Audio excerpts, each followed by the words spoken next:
You are listening to the Lucha Central Podcast Network. And now, Lucha Central Weekly.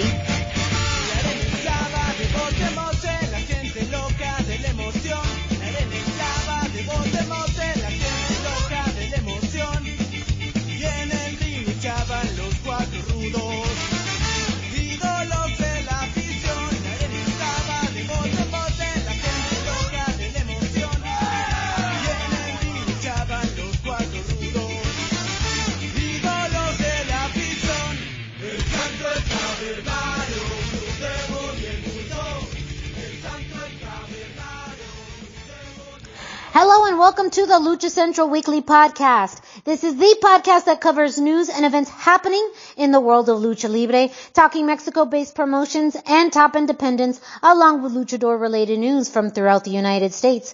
The Lucha Central Weekly Podcast is part of the Lucha Central Podcast Network on luchacentral.com. This podcast and others from the network are also available on all major podcast streaming platforms, including iTunes, Spotify, iHeartRadio, Google Play, and more.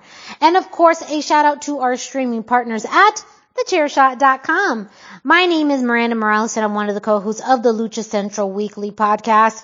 And this intro is a little different, because this week's episode is introducing, an interview that myself and my two co-hosts, Dusty Murphy and Brendan Barr, did with the one and only Gabe Ramirez. It's been a few years since we've last talked with Gabe Ramirez, but he is back to give us all of the updates on what's happening with the Pro Wrestling Revolution Training Academy, as well as Pro Wrestling Revolution, the promotion, with their next show coming up on March 11th, as well as really Gabe's insights, not only as a promoter and an operator of a wrestling training school, but with working with luchadors from all over the world. So, before we get into this week's interview, don't forget to follow Lucha Central on social media at Lucha Central on Facebook and Instagram, and at LuchaCentralCom on Twitter. You can also visit luchacentral.com, your centralized place for all things Lucha Libre, in order to get all the information about upcoming Lucha shows, events that are happening, as well as news from the world of Lucha Libre. So, go ahead, get ready, and take a listen to our interview with Gabe Ramirez. Hello and welcome back to the Lucha Central Weekly Podcast. This is Miranda Morales, being joined as always by Brendan Barr and Dusty Murphy, but yet there is one more. Yes, we are very excited to have our next guest on the show. He is a little bit of a blast from the past. He is one of the first people that we interviewed on the show back when we started in 2020, but you've heard his name many a time. He is associated, running the Pro Wrestling Revolution Training Academy in San Jose, as well as Pro Wrestling Revolution, the promotion, really the leading Lucha Libre promotion in the whole Bay Area, dare I say the whole West Coast. Please welcome to the show, Gabe Ramirez. Wow, it only took 2 years to get me back. How awesome. To be fair, we don't have very many return guests. Yeah. No. They're one and done. Just They're like, you. Yeah. So Wow. You were our first returning guest. Well, the thing is, if you consider how this business works, 2 years like dog years. So they probably quit, did 2 fat shows, and they were done. So yeah.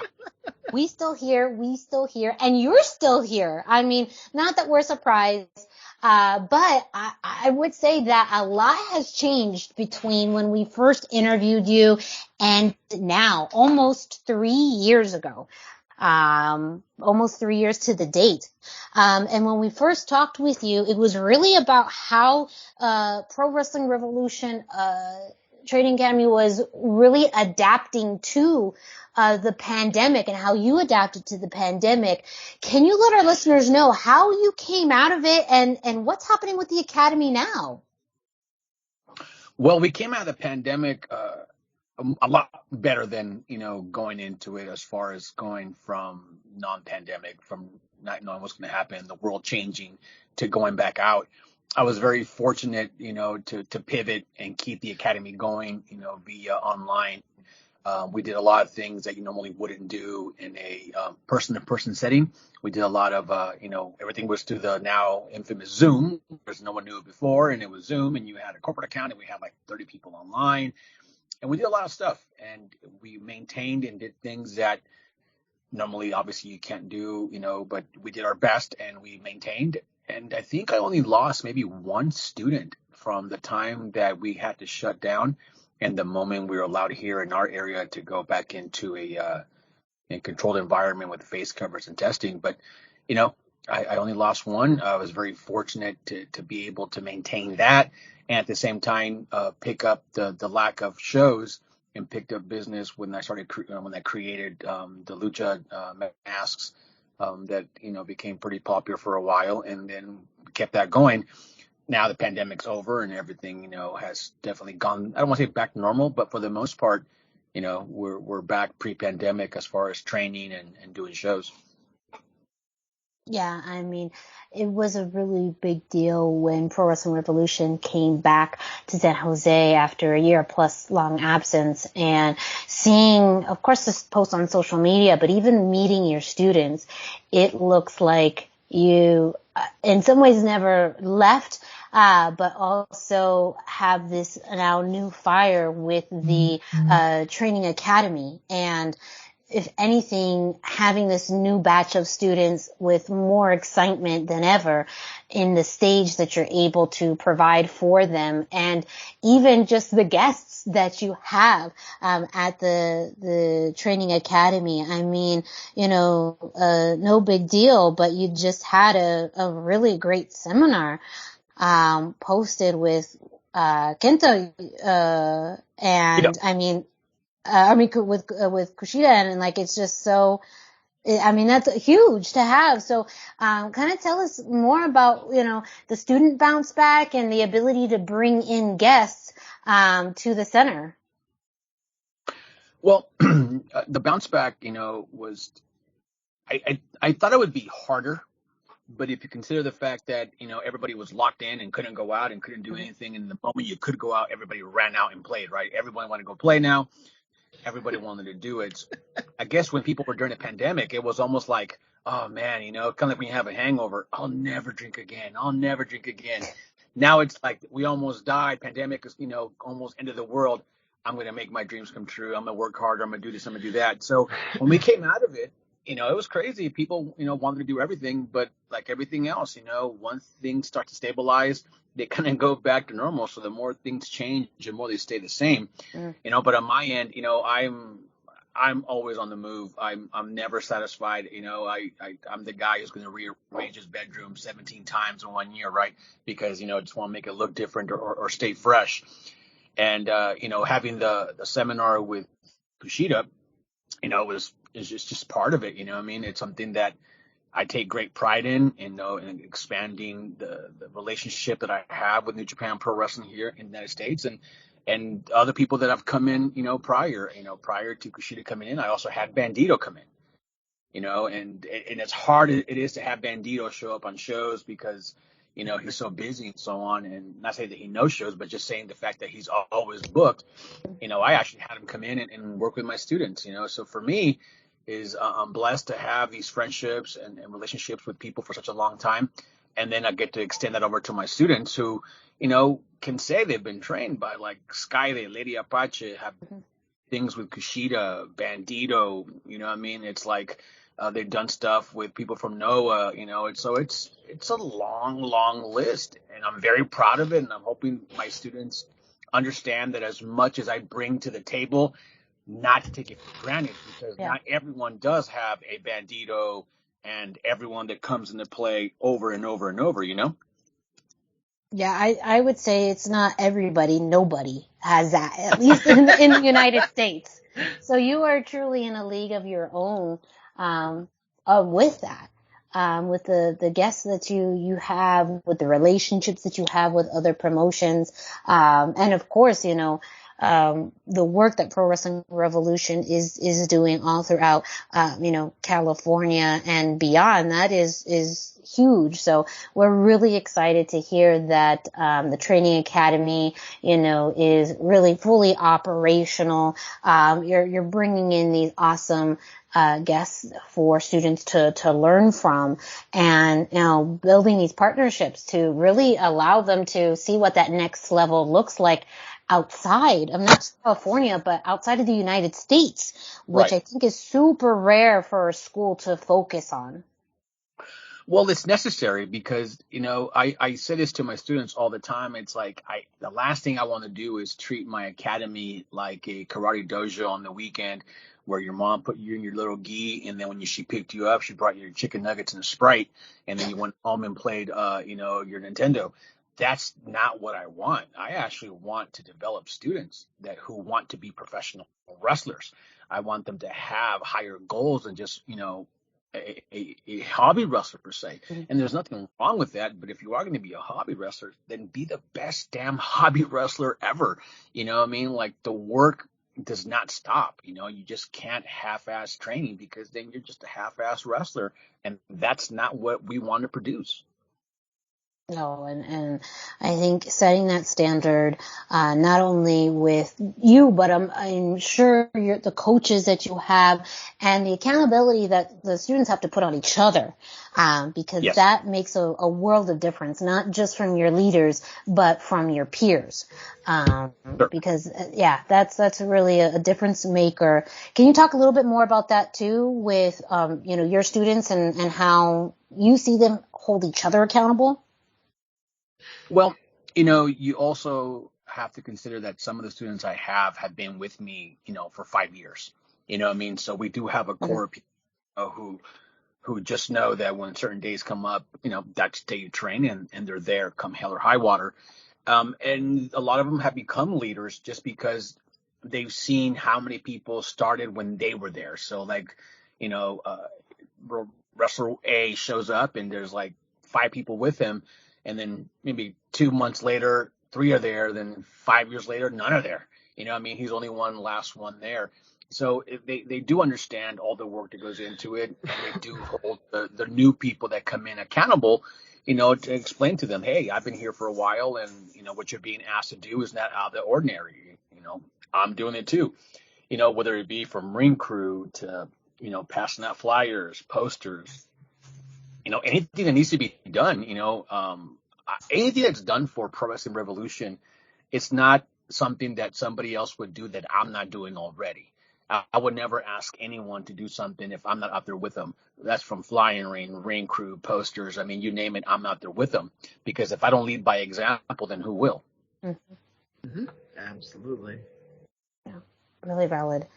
Well, again, it's really great to hear how well the Training Academy is. It's really exciting to see too, those students be a part of the Pro Wrestling Revolution shows. And I'd be remiss, I would say secret intentions, but not really.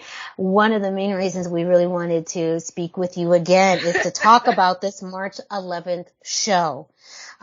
We have been talking about it as talent announcements have been made on the podcast, but as soon as, this flyer was posted and seeing some of the names on here, it was just mind blowing to see the talent that's been announced for, the March 11th show in, San Jose, for, I know what city, but it's really exciting. Now, before we jump into that though, I know Brendan had, something that he wanted to ask as far as, some of the training. Well, you're still talking about the training, and you were throwing around names like Bandido and Lady Apache. These are people that are famous teachers themselves. Did they bring something new that you thought? I mean, obviously they're going to add extra value just by who they are, but did you really feel like your students got something a little different and a little extra that you could maybe build off of in the future as well? What do you mean? Like, so Bandido has his own school in Mexico. You mentioned that it's easier to learn how to work Mexican style. And you know, things like that they can you hear from you, but see from another teacher and understand a little more what you're talking about, or something that you never thought of before. You know, there's been many a times, including the seminar, not seminar, but the private lessons that when Bandido came in to work with my students, it happens very often where he'll go over a drill, or he'll go over a spot, he'll go over something that he wants to teach them, and they already know it because they've already learned it from their prior teachers, which goes back to how deep the training has been. You know, Skyler was there for 2 years. You know, Oh yeah. Sky, 2 years. Lady Apache was there for, about a year. I mean, Vaquero Fantasma, has been there from the start with me, and then we've had people come in like super crazy, to come in there and do some stuff. I've had Juventud Guerrera come in and do stuff. So like I've consistently had people come in and do things. So have they learned something new? Absolutely. But I think sometimes when they get taught something, in a repeat fashion, they're like, oh man, I already learned this. I've had students who've gone to Mexico to go work somewhere else and get some training, and they come back and tell me, man, that was crazy. I go, what happened? They're like, they pretty much do the same stuff that we're already doing, so to me, that might have sucked for his trip to Mexico, but I feel very proud that the training that we have that provides to our talent is of good quality. I don't consider our lucha libre to be the Americanized one where, you see it a lot. Sometimes people think a toreada or a lucha bypass and some head scissors, he's a luchador, what I mean? So that's not who we are, that's, just because you wear a mask, you're not a luchador. Just because you have L in front of your name, you're not a luchador. So, we take great pride in that, and so when Bandido came in, he did some stuff, and I'm like, oh yeah, we already know that one. From where? From here. Oh, wow.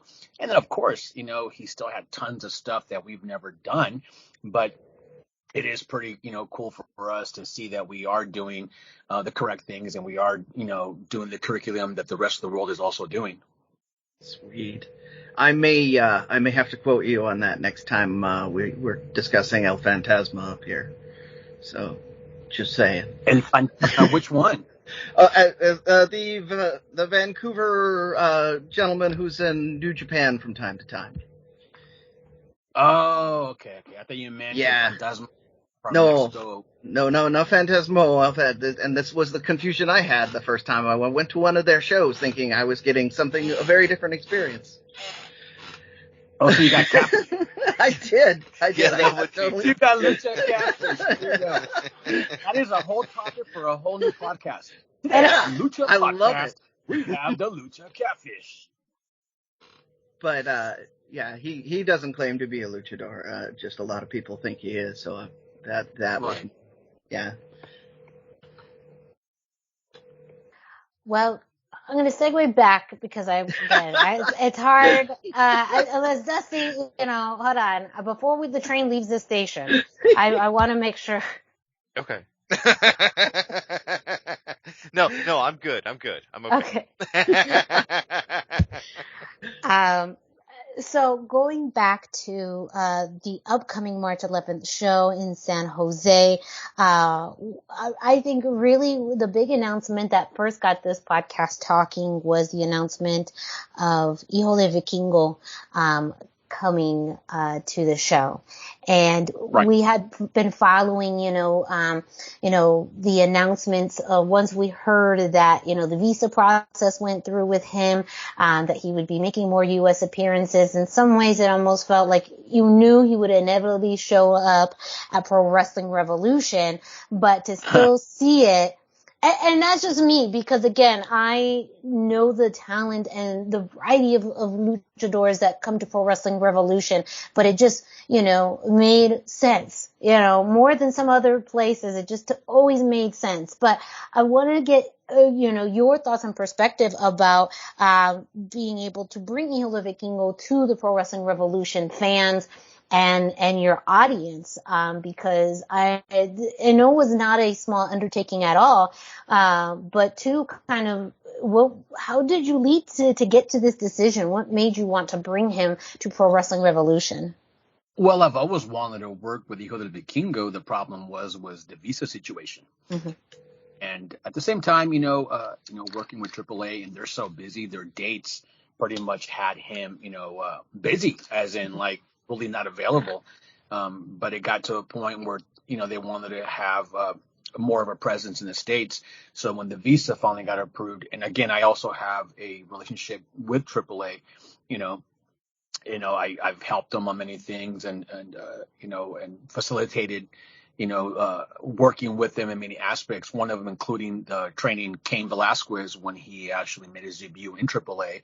He was training at my academy, getting him more is out there. So I've had that relationship. So when the opportunity finally came through and the visa got approved, then it's like, okay, cool, let me reach out. And, so I was able to get them. There was no issues there. They were very open to that. And, I will be the first one in Northern California, and they'll probably be the only place you can see them in Northern California, unless you go down to LA. But I'd be the only one in this area. And I'm very proud of that. You know what I mean? And absolutely. And not only him being there is one thing, but it's not like I brought him in and I'm putting him against, a local or anything. I wanted to make sure that I gave a match, that be like, man, okay, where else can you see that match? So the match I provided, I strongly feel, anywhere else. And if you do get to see that kind of match, it'd have to be in Mexico for AAA, Yes. So that I'm something I'm very proud of as well. I'm looking forward to it. It's not a match that's happened yet, and let's see what happens from there. I look forward to having him again. But before I get to that point, I definitely want to enjoy the first match, that he's here. Heck yeah. Been like I announced him, and it's like it's almost finally here. Mm-hmm. And it's almost like you get butterflies going, oh, my God, he really is coming here. Wow. Yeah. It's more than a poster. It's more than a flyer. It's more than a social media post, more than a video. He's actually going to be here now. And then having get to be in the ring with, Mr. Rosa, who's been with me forever. And then the likes of Dralistico, who right now is, everywhere, from NOAH to ROH to AEW, and then having him, consider this a home. I'm stoked, and I can't wait to see what they put together.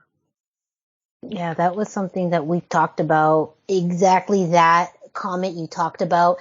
You have, one of the most famous luchadors, one of the most talented luchadors, in modern pro wrestling right now.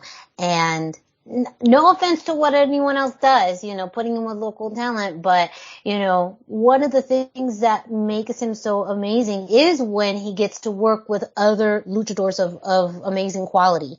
Right. And to be able to be in a triple threat match with Misterioso and Dralistico, that for us on this podcast, this is exactly the type of match we would be hoping to see him in.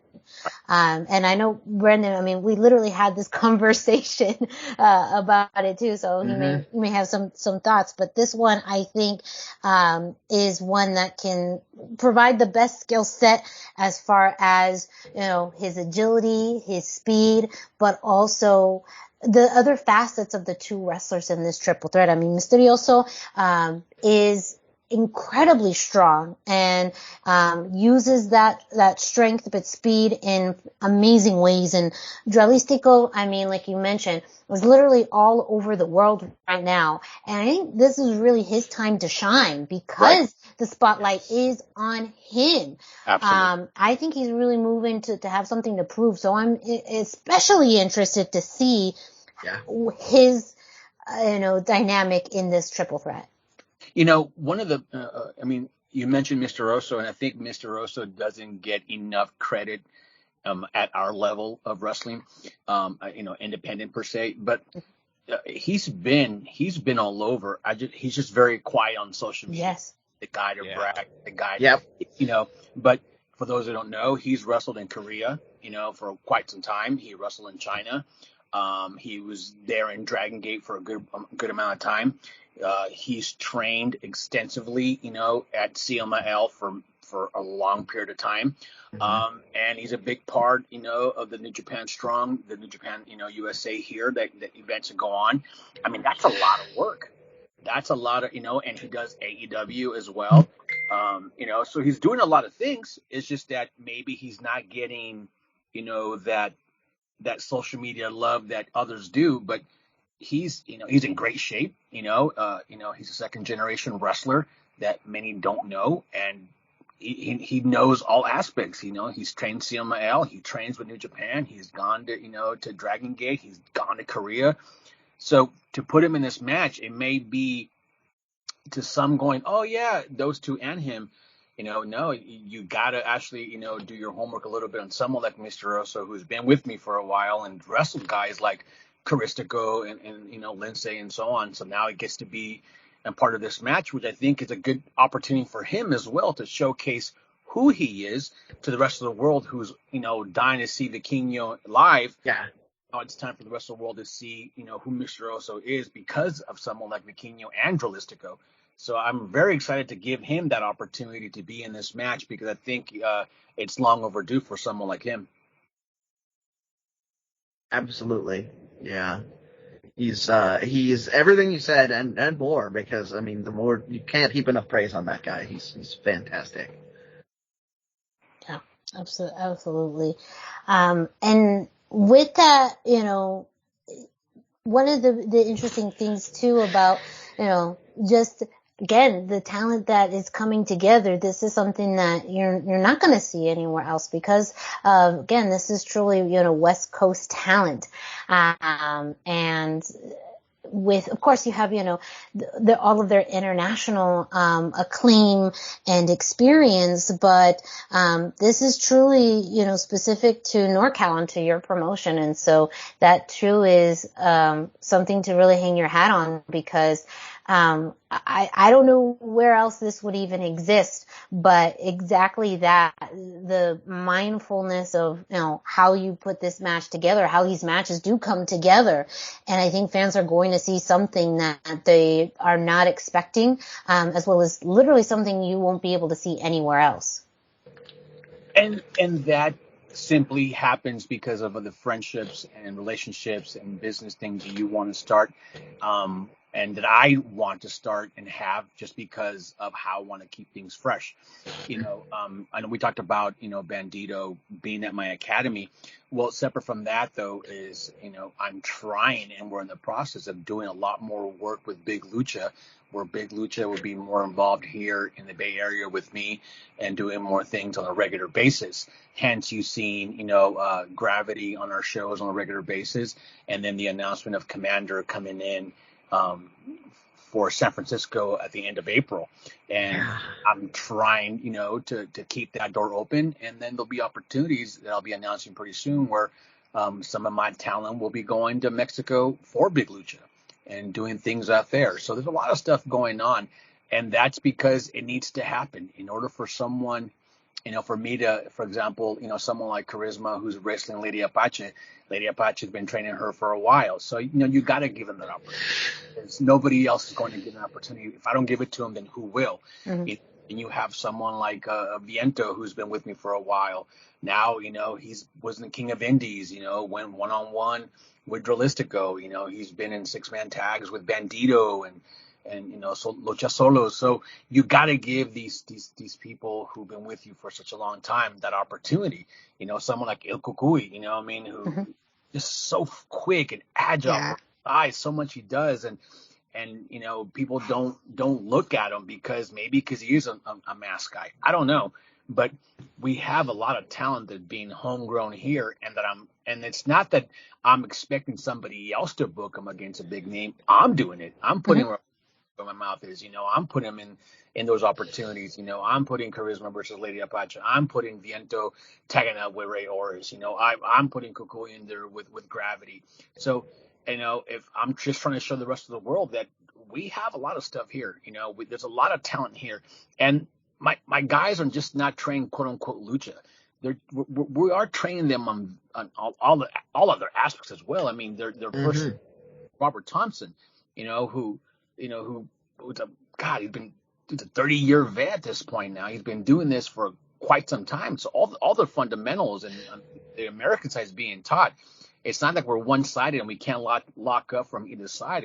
We lock up from both. And, we got both elements, both sides, of the spectrum, so, hopefully people take more notice in some of these talented people. I mean, Viento just had a match with Speedball, which was absolutely incredible. Absolutely incredible. You know what I mean? So, hopefully people take notice of what we're putting out here, that some talent, they're not mine. I mean, they're more than happy to get booked and worked around the world. But it'll be sad eventually when these people don't book talent like Kukui and Viento and Charisma here local, but then you see them wrestling around the world. Yeah. What's that tell you about, our industry? Right. I'm going to jump in real quick just because you mentioned something that I want to make sure our listeners are aware of. You made kind of a deep cut there, where you were talking about locking up from both sides. Most people aren't aware that in Lucha you do things a little different than here in the United States. If you want to talk about that real quick. Well, who's to say that we do it the right way, Lucha, and the Americans lock up? I just said different. I'm not. I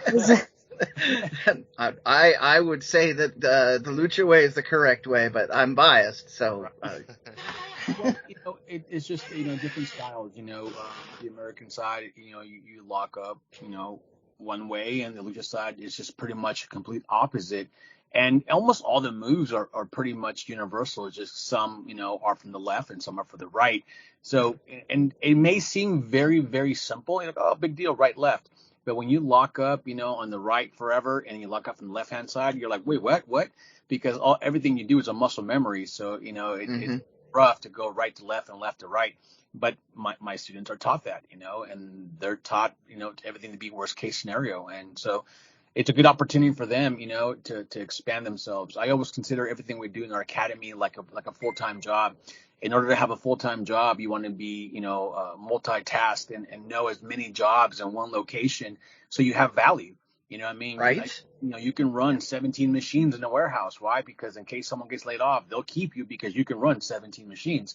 Where on my guys, they can be, they can build a ring, they can tear it down, they can drive the trailer, they can, potentially some of them learn how to book a show, how to match make, they can referee. I'm trying to, make sure that our academy teaches them everything, every aspect that potentially can teach them, so they have a spot in this industry where, getting where you fit in. You know what I mean? So if it's not wrestling, then let's figure out where. I started this industry, trying to train.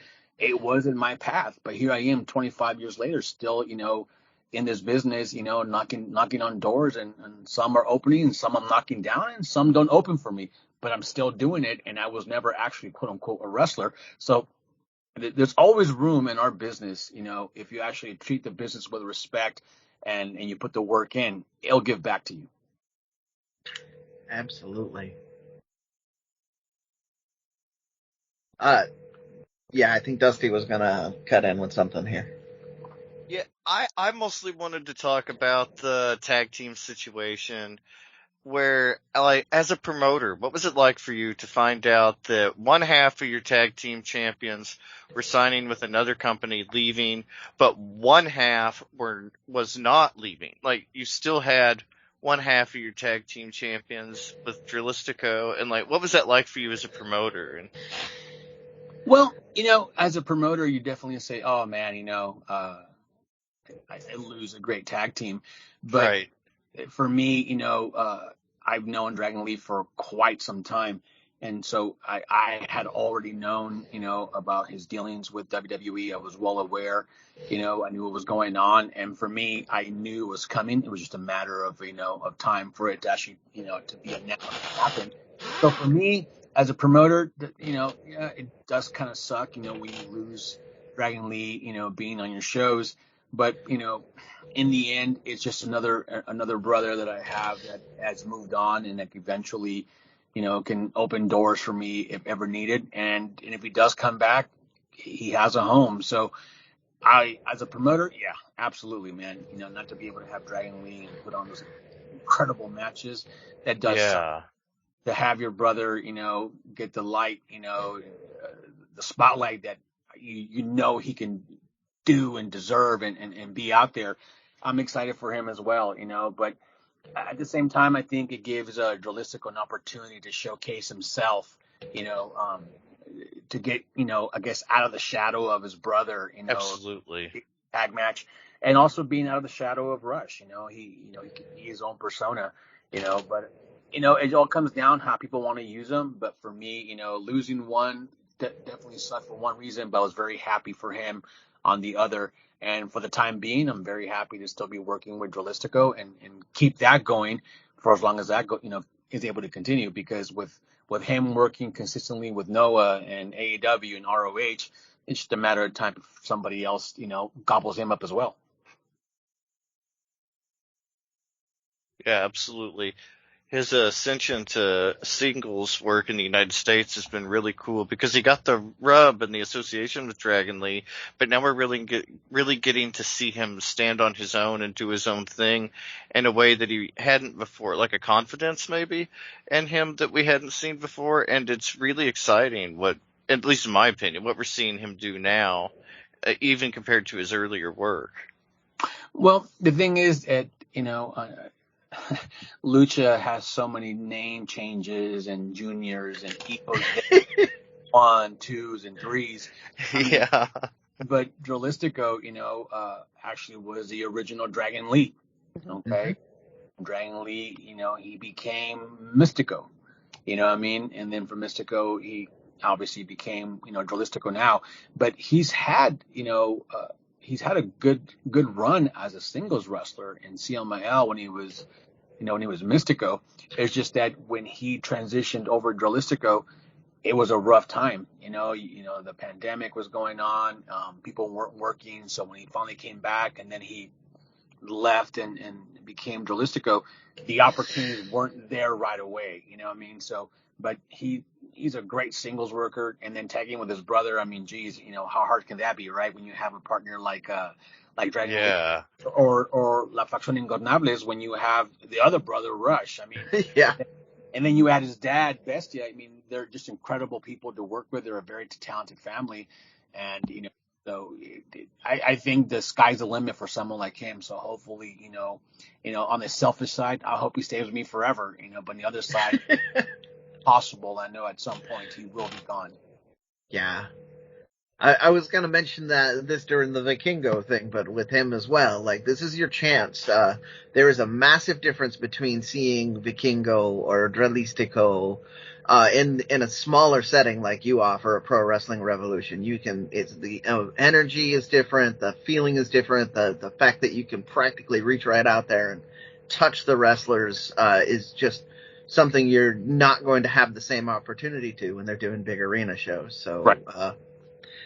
Do it now. I get excited just by you talking about it, so I just had to throw that in there. Right, I was going to say, I mean, 500 people is not, I mean, unless it's your closest, 500 of your closest friends, then absolutely. But I mean, even the size of Pro Wrestling Revolution shows is definitely not a small, sample size. I mean, these are, massive shows, but I see exactly what you mean as far as, the Arena Mexico's, even the NXTs of the world and all of that. I mean, once they get to that next level, it is a little bit feeling like intangible, untouchable, because they crossed this threshold in a way.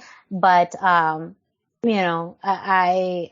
totally agree with what you're saying as far as, that ability to see them in an environment where it's a mix of, creative and entertaining, and the crowd itself too. I mean, the Pro Wrestling Revolution crowd is just fantastic because of just the energy they bring, like you said, and you and I have been there. Yep. It's something else. It's kind of like this magic formula that everything comes together and makes the entire event, just something that is really hard to miss and sometimes really hard to describe. Yeah, you can't really describe it. That's the other thing. That's why I'm just spewing out words, because it's just energy. Yeah. Well, and I mean, now that you've mentioned, as far as, your tag team situation, you do have, the vacant Pro Wrestling Revolution tag team titles that will be up for grabs in a triple threat match. Los Elementos, Rey Oros, and Viento versus the Border Patrol, or the La Migra, your former champions, versus Lucha Solos. So, it's a mix of three different teams, all bringing something to the table, all that I think have a very strong chance of leaving, as tag team champions. And so that one, it's to me, it's very hard to pick because everyone brings something different and you can state a case, for them in this match. So I'm really excited to see that one in particular, especially Lucha Solos. Pro Wrestling Revolution for me was the first place to see Lucha Solos and, to see the work that they've been doing, really all over the U.S. After, being that viral sensation, from Mexico coming over. It's something, it's almost, I can imagine how proud you are of them, really crossing that threshold and making their impact in the U.S. with that foundation in Pro Wrestling Revolution. I was trying to book the Lucha Solos before they were Lucha Solos, right? And it was always an issue, of visa, crossing over, so I had spoken to both of them and they both wanted to come in, but, you don't want them to risk, any future opportunities to come in because of a violation of immigration, crossing the border and so on. So we waited, but finally when the visas, they were part of that group, that was one of the first people. I was like, okay, cool. Now can I get them? Now I can call them. Now I can bring them in, and they're incredible. They're absolutely incredible. From them wrestling in singles or in tag, but if you guys got to see the match they were in the last time we were in San Jose, with Lucha Solos and Bandido and Gravity and Viento and Oris, I mean, it was insane. It was absolutely insane. And Lucha Libre at his, modern Lucha Libre at its finest, because it was just absolutely incredible. And now you add, a separate scenario when you break off Viento and Rey Oris, and then you add the mix of the Border Patrol, who obviously have been prior tag champions and been doing this for a minute. It's going to be interesting for me. I, as a promoter, I love this match. I think, it's a great match, and it could be a main event anywhere else, but that's not even our main event. It's incredible to be able to say that, but it's going to be an incredible show when your fourth match is a match of that magnitude. Yeah, I mean, it really is going to be this next chapter in the tag team division, Pro Wrestling Revolution. So, I mean, yeah, I agree. The weight of that in and of itself could be the main event. Oh, absolutely. I'm going to hop in real quick. Sorry. We talked about the other two teams. You talked a little bit about it, but we've talked on the show so much about how unique it is to see the Border Patrol, how much they changed the show, like from they're there from the beginning of that. Give us a little more about them so listeners can have an idea what it's like and what to expect. Well, I mean, the Border Patrol is pretty much, what their name states, it's pretty self-explanatory, but they're more than just the name Border Patrol. They're very good workers, for the tag team, of Colt Stevens and Dave Dutra. And then obviously, Kratos being, the singles or the main guy of that group. But their style is, obviously the American, side per se, but what the fan base, when they come into a show, and in their match, it completely changes the perspective of that match. I mean, you can bring Mexico's biggest rudos and put them against the Border Patrol, and they definitely would be the babyface darlings in that match, because that's how much, the Border Patrol changes the perspective of every match. And then when you have, Sparky as the referee, who pretty much controls the pace, because, he's part of the Border Patrol, it definitely adds something different to each show. But the value of the Border Patrol as a tag team is more than just, the Border Patrol name itself. They're very, very talented kids. Yeah, they're super talented, and we talk about all the time how they just really add and enhance to the show every time I see them. So I just wanted to make sure we gave the listeners a chance for a little more knowledge on it, because we can't describe it. You have to kind of see them. You have to be there. Well, and to pivot a little bit too, you already talked about Kratos. He's going to be facing Hijo de Dr. Wagner Jr. And for fans who weren't at, a previous shows before, there's a rooted history between them because, well, Dr. Wagner Jr. took the Pro Wrestling Revolution Championship from Kratos, and so now it very seemingly looks like Kratos is coming out, for revenge, and what better way to do that, to face Hijo de Dr. Wagner Jr. And, if he can't get his belt, he's going to make his son pay for it. Well, what's interesting is that Hijo de Dr. Wagner, his son, he actually asked for this. He actually asked me for the match. Wow. He obviously he's, he is who he is, Legado Wagner, the incredible family, full of talented people, but he isn't, only that. Many don't know, but he's a champion in Noah, and he's gonna be coming out, and he called me and he says, hey, I'm gonna be in town for X amount of months, any chance I can get my hands on that guy? And I was like, you know what, I think we can do that, and so it's gonna be great to see, obviously the heated battle, that Kratos has with his father because of the belt, definitely, has to play a part in this. And I'm looking forward to see how that does, add fuel to the fire, because I don't see how it wouldn't. One thing that not many know is we had a show scheduled earlier this year that got taken away because the venue got used as a safe haven during the floods. And that match, that one of the matches scheduled was, Wagner, defending the title against Kratos. So, but we fast forward is where we're at now. And, Wagner, I know he's Hijo and he's a junior, but if you know who he is and you follow Lucha or you watch Noah, oh man, yeah, he's a big guy, big body, yeah, he's very strong. And he's on path, to be just like his dad, in the statue of their in-ring presence. So it's going to be interesting to see how they go at it. I highly doubt this will be a technical battle of any sort. Oh no. I definitely feel that they're going to go and extend their greetings to each other from the father to the sisters and vice versa. So I look forward to see how that develops.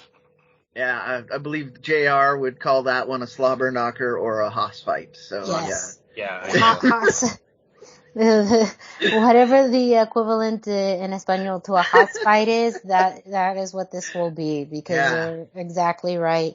And it's almost, surprising to hear. I almost thought that it was a Kratos request, but to know that it was an Hijo de Dr. Wagner Jr. request now makes so much more sense, because, it's not only about pride for Kratos, but I'm sure, for Hijo to be able to take on someone that, his father took on, and to keep on with, that legacy, and almost a point to prove, anyone that his dad can beat, he can beat too. And, you're right about the layers on top of that with the Pro Wrestling Revolution Championship history as well. So this one, on top of just, two big guys, there's history that adds a whole other layer to it that, is just more than a hoss fight. I'm sure it could go a completely brutal direction if they truly wanted to. So that one, I will keep my clipboard up and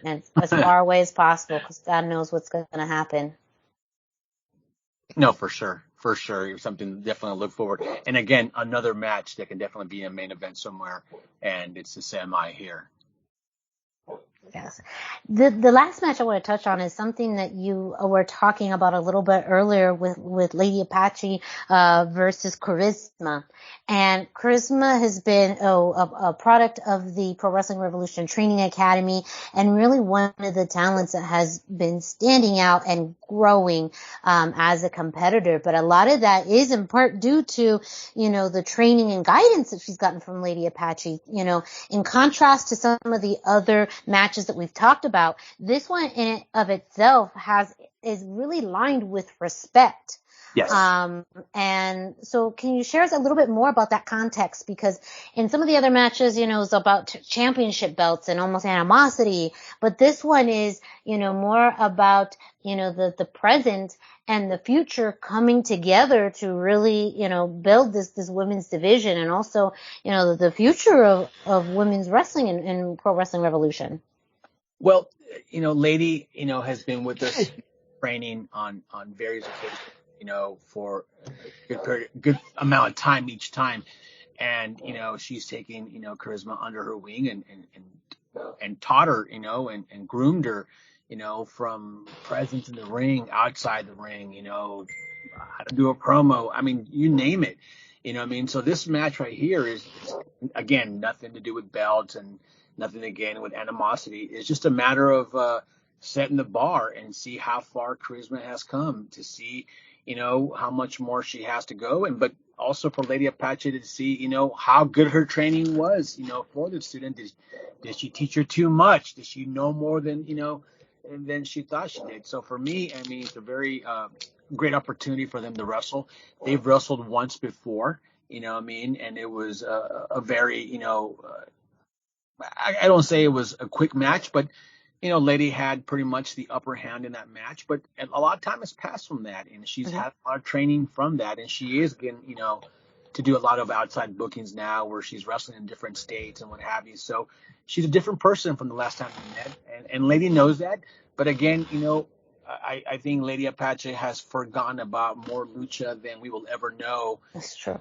As a whole. So, it's a win-win for everyone. If you take the approach that, it's an up-and-coming wrestler who's definitely put the work in, and someone like Lady who's an absolute living legend, who gives back to our industry. So it's a win-win for everybody involved, and hopefully, it continues to carry on to bigger and better things. Yeah, I mean, like we talked about, the tone of this match is different, but that doesn't mean the level of competitiveness is going to change. Right. I think if anything, it may be taken up a notch, because it's exactly that. It's about a sense of pride. It's about a sense of purpose. It's about, proving your worth as, for Charisma, as this up and coming wrestler, as someone who, like you said, has changed and evolved since the last time they've met each other in the ring. And I'm sure for Lady Apache, it's as a teacher, as someone who has really taken Charisma under her wing, but also as someone who, like you said, will forget more wrestling than we'll ever know. Right. Something that's, the value of, her skill and expertise, and that she isn't going to be taken lightly, and that she isn't going to take it easy on Charisma. If anything, she's going to, be extra critical and hard and tough.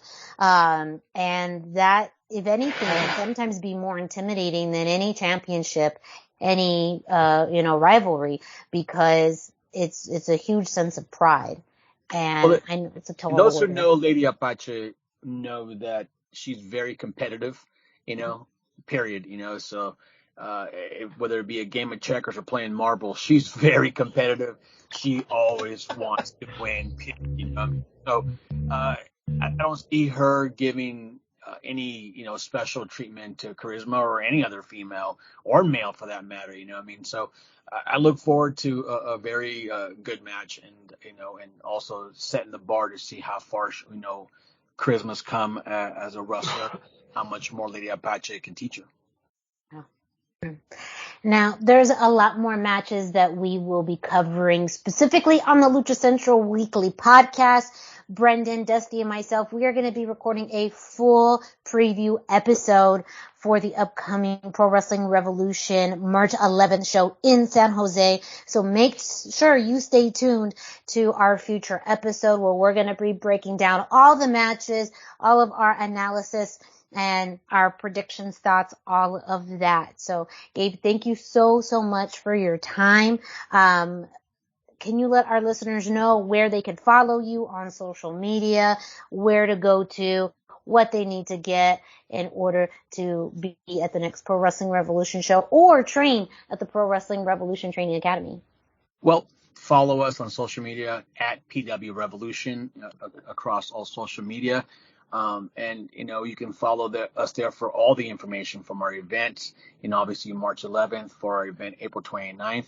And, as of right now, we have about 23 to 24 shows scheduled this year throughout the Bay Area. So hopefully, people can follow us and come out, from the shows that, you hear about today to shows taking place for MLS at Levi Stadium. We're doing, events at another stadium for minor league baseball, and doing stuff up and down, the Central California, Northern California. So we'll be all over. So make sure you follow us on social media for announcements of stuff like that. Also our website, www.prowrestling-revolution.com. Yes, we still have a website. Yes, it's very, very useful. Yes, it works. You can go there to get, information for tickets. And also, go to our online form and fill it out. And if you're looking to become a professional wrestler and get your foot, in the door, whether it be from referee to manager to a wrestler to ring announcer, whatever it may be, hit us up and we'll do our best to train you. We've trained a lot of people, and people always ask you, who have you trained? Well, we trained a lot of people. Now just because you don't know who they are does not mean they're not good. But we've trained a lot of people. I mentioned it before. We did train someone like Cain Velasquez, and we also trained Jungle Boy. So, we do what we can. So hopefully you guys can follow us on social media, give us, a message if you want to see a certain match, or you didn't like a certain match, or you're looking for tickets, or you want to train. Follow us on social media at PW Revolution or on our website, and you will do yourself a great favor by following us if you're a fan of professional wrestling and lucha libre. And tickets are still available for March 11th. However, VIP box is sold out. VIP ringside is sold out. Yeah. So as of right now, we're ahead. And Miranda, you've been there, but we are ahead of normal pace for our ticket sales. So you were our last show in San Jose. It was pretty much at capacity, if not at capacity. So hopefully that does happen. So if you are looking to come out and get a chance to see Vikingo, now is your time, because people always say, well, how come you didn't say we were selling out? No, I did mention that we are selling out. So once it's sold out, guys, it does mean sold out, which means no more tickets are available, which means you can't see Vikingo. So if you're looking to, to get your first chance to see Vikingo in person, make sure you go to our website, and get some tickets, and or go to our Facebook, our event page, and you'll get more information. Get tickets online on Eventbrite, on our website, on Facebook. Doesn't matter where, as long as you get your tickets and get the opportunity to see probably the most talked about in wrestler, lucha libre, luchador going on right now in the world. Yes. You can also visit luchalibreboletos.com for ticket information, of course, social media, Facebook, Eventbrite. Get your tickets now. Again, if you missed out on VIP, sorry about your damn luck. But we have to pay somebody for that, do we? I'll mix it up. I'll do some variation of it. But that also means that tickets, VIP are still available for April 29th. So, get ahead of your ticket, purchasing for the next show. And of course, too, we are definitely going to be doing a full breakdown of the April 29th show as well, because there's been some big, talent announcements, like you've already mentioned. Commander is going to be, that's one person that I've been excited to see ever since Brendan has been talking about him for years now, and to see the trend of him, of course, Pro Wrestling Revolution, now going to be making his AEW debut. You're kind of a trendsetter, Gabe. Credit where credit is due. It's true. Commander it won't be long before, he'll be signed somewhere as well. And I'm lucky to be able to have him on my show before he is no longer available. So I'll keep doing my best to try to bring in people older Lucha. Well, I was going to say, that happened with Gravity. My very first time watching him was at Pro Wrestling Revolution, ends up on AEW. And of course, and that's just a very small sample size, but people that you see at Pro Wrestling Revolution do make that jump, and do go to that next level. Of course, all on their own merit, but you seem to have the know-how. You seem to have just that keen sense of someone who, can make it to that next level. And that's something that comes with time, you know what I mean? And I maybe I'm lucky, but after a while, 25 years, maybe it's not luck. Maybe just, maybe I do have a knack for it, right? But, Gravity is going to be, eventually on that scale as well, Oh, yeah. A great body. He's young. He still has a lot more to learn. And for what he does now, it's incredible. And then Commander, just self-explanatory for what he does. But, that's the thing that, in my working with Bandido and bridging that gap between, Big Lucha and Pro Wrestling Revolution is exactly that, is to bring more talented guys like that over here who are not getting that look, an opportunity. And at the same time, I want to send my talent over there and have them learn from different trainers, and also get the opportunity to wrestle in front of a Mexican crowd. A Mexican crowd is nowhere near the same as a crowd. I want them to be able to work in front of all types of crowds and succeed and fail, because you can learn from both. So I'm excited to have those guys. So I can't wait. I'm not even done with this show here. I can't wait for it to happen.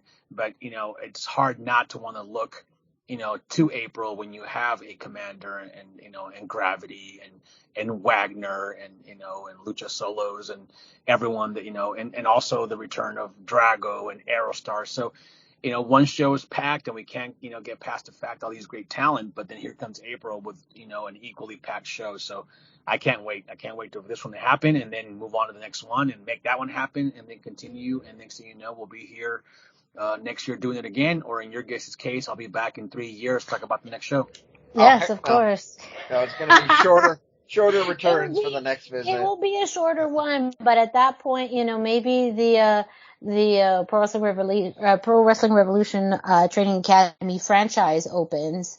Just franchisee opportunities. I would notice that in 3 years. Right. Well, you figure, the pandemic lasted 2 years. It took 3 years to get back. So hopefully, we can beat, that record of 3 years next time around. So hopefully you guys, don't forget about me, and don't wait for me to bring in Vikingo again before you guys contact me. I see how it is. Well, we got Queen of the Indies in May, so yes, Queen of Indies in May. That one, ever since that was announced, that one is very near and dear to me. To see the success of King of Indies, really for those who were there like me the last time we saw, Dragon Lee in the independent scene, that kind of almost storybook ending, winning King of Indies, and then getting the signing. It was very much in destiny, and right. So to see that and the story history of King of Indies, to be able to start that with Queen of Indies is really, really special. It's really special. If you look at what's already been announced for Queen of Indies, I mean, Shigusa, what more can you Unagi Sayaka. I mean, what more can you say? I mean, the thing after Shigusa was like, wow, and then it keeps going and keeps going. And, there's still more to come, and we still have a lot more to announce. It's just that, we have shows that we got to take care of and announce and promote. But Queen of Indies, for the first one is definitely going to set the bar very, very high for the next Queen of Indies. And hopefully, King of Indies, the plan for that is hopefully take that on the road and visit different states with King of Indies and, work on that, and then also build Queen of Indies. So we have a lot in store, for those brands of king and queen of indies, and then obviously the what I have going on with Pro Wrestling Revolution, and then the academy. So I'm stoked. You know what I mean? I say it all the time. It's it's not what I do, it's who I am. So I'm looking forward to continuing doing this. Yeah. Absolutely. Well, eventually you'll get sick of us because we're going to have a lot more of these conversations with you because you have one show after the other coming up, all with amazing cards and talent that we just got to pick your brain about, to be able to talk with you about that is, a wrestling fan's dream. So again, thank you so much for your time. Thank you for carving time out of your very busy schedule to talk with Dusty, Brendan, and myself. Don't forget, Pro Wrestling Revolution returns to San Jose March 11th. Get your tickets now. Also returning to San Francisco April 29th, as well as Queen of Indies happening in May, and of course a whole list of other events that Pro Wrestling Revolution will be announcing soon. So make sure you are following Pro Wrestling Revolution on social media to get the latest information. And if you are interested in becoming a pro wrestler, a referee, a manager, and even a ring announcer like myself, definitely check out the Pro Wrestling Revolution Training Academy. Sign up today. Start now. Get the future going. Gabe, thank you again so much for your time. And you'll be hearing from us very soon. Sure. 2027. Love it. No. We will be getting you much sooner than that, I promise. Thank you so much, guys. Thank you for providing this wonderful Lucha soapbox that you guys have. You guys are doing a great job. You guys are doing great for the Lucha community. It's definitely needed and definitely appreciated.